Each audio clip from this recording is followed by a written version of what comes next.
The Mazda CX-5 is probably the most popular compact crossover out on the market today, and I'm going to tell you the key reasons as to exactly why. So stay tuned and enjoy the show.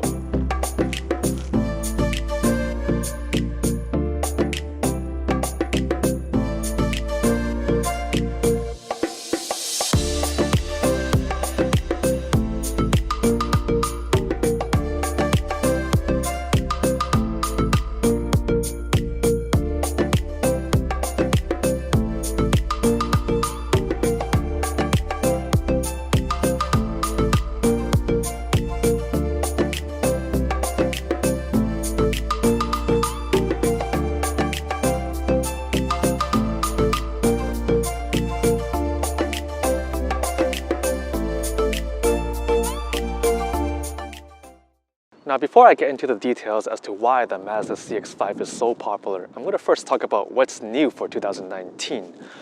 Last year, the GT model that we have here was the highest trim you could get. But this year, Mazda has now introduced an even higher signature trim. For $1,500 more, you could get a cocoa-colored leather material, a darker wooden trim, as well as a more satin black chrome trimming in the interior.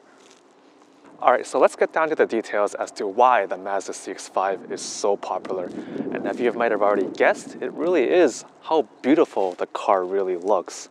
That is because it's driven by Mazda's Kodo design language, which was essentially inspired by the general forces of nature. I mean, generally speaking, the Mazda CX-5 just looks so calm, so refined, so natural, and even the metallic blue tone of this car really does give you a sense of visual awe. So part of the reason why the Mazda CX-5 looks so good is because there are essentially no sharp edges in the entire car. That is because sharpness gives you a sense of suddenness.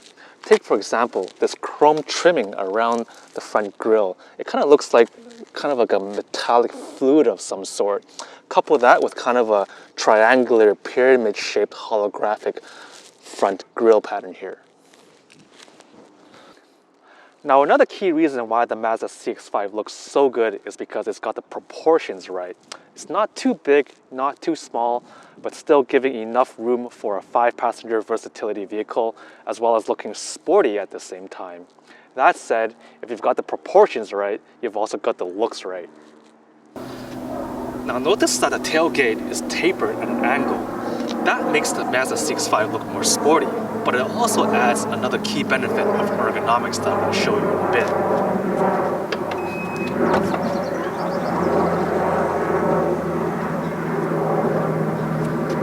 Now, because the tailgate is actually tapered, I can actually more easily and ergonomically access my belongings in the rear trunk.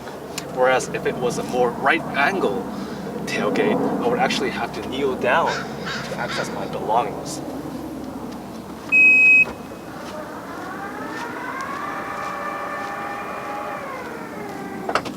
Now, the second reason why the Mazda CX-5 is so popular is because of how well the car can actually handle. That is because the suspensions are stiff-tuned. It's also got what's called G-Vector Control Plus, which actively controls the front and the rear torque bias to control handling responsiveness on the road. Now, in terms of performance, you get two engine choices to choose from. A standard 2.5-liter SKYACTIV 4-cylinder engine that gets 187 horsepower, or the GT turbo trim and the signature trim gets a 2.5-liter turbocharged engine that boosts the horsepower up to 227 horsepower and 310 pound-feet of torque. Also, what's interesting is that all trims have the ability to configure the powertrain to be either front-wheel drive or with the i-ACTIV all-wheel drive system. Alright, we're going to go inside the Mazda CX-5 to take a look. Alright, so it's a push-button keyless entry system, so all I'll have to do is just push this button, provided that the key fob is somewhere within, close to me. So the overall interior looks pretty good. The GT trim comes preloaded with a cream-colored interior leather material. It's also perforated. The leather material does feel a little bit on the harder side, but still soft for the most part. Now the higher signature trim does come with a cocoa colored leather material that will essentially darken the interior tone but give you a more richer experience.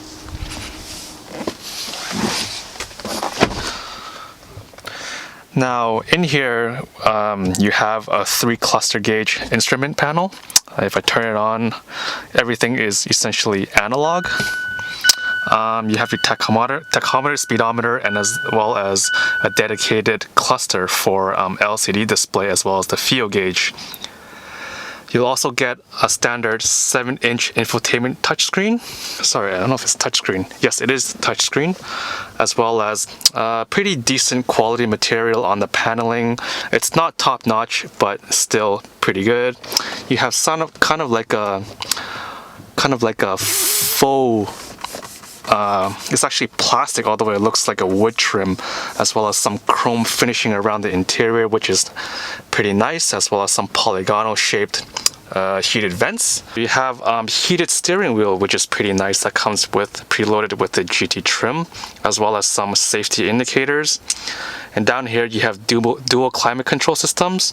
Now the front seats for the GT and above, that includes the signature trim, comes with the heated seats as well as ventilated seats, while the rear seats also have heated elements as well. Down here you have a standard 12-volt adapter, as well as your standard shifter and a switch that you can toggle drive mode between sport or comfort. Sorry, to turn back the brightness a little bit. And down here you have your basic infotainment navigation controls, as well as some buttons for some menu shortcuts, as well as an electronic park brake, as well as auto hold. And down here you've also got 2 cup holders. And speaking of which, the infotainment system also comes preloaded with Android Auto and Apple CarPlay. And that is about it. There isn't much out of the ordinary going on with the interior, but it does look nice. It does look clean. There's not much to complain about. So here you go. Alright, so we're going to take the CX-5 for a test drive and see how it goes.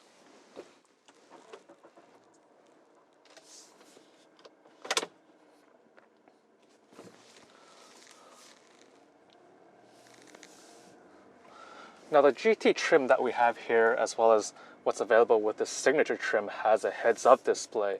Now that's not new technology with the Mazda vehicles, but now the heads-up display is displayed straight on the windshield, while before it had a plexiglass that would flip up, in which the vehicle speed would be displayed in. So this implementation is much cleaner. So I first drove the Mazda CX-5 maybe about back in 2012 or 2013, even when it first came out. And I really absolutely loved it. Like I mentioned, it's so popular because it looks so good, but also the way it drives is just actually really smooth and refined. And back then, that was a while ago. That's maybe almost 6 or 7 years ago. And that is a really long time in automotive technology time. And to be able to experience that level of fidelity and the refinement back then was a really big deal, especially the fact that Mazda was not exactly, a luxury car. So that was really the beginning, the kind of the starting point of when, mid-tier cars started to get better and better, and it almost be able to, catch up to even luxury brands, or in the sense that more luxury technology was now being transferred down to kind of the mid-tier or economy class. And that is something that I've always really liked about the Mazda brands, especially in all of its lineup, in the sense that the SKYACTIV engine is so smooth and so refined.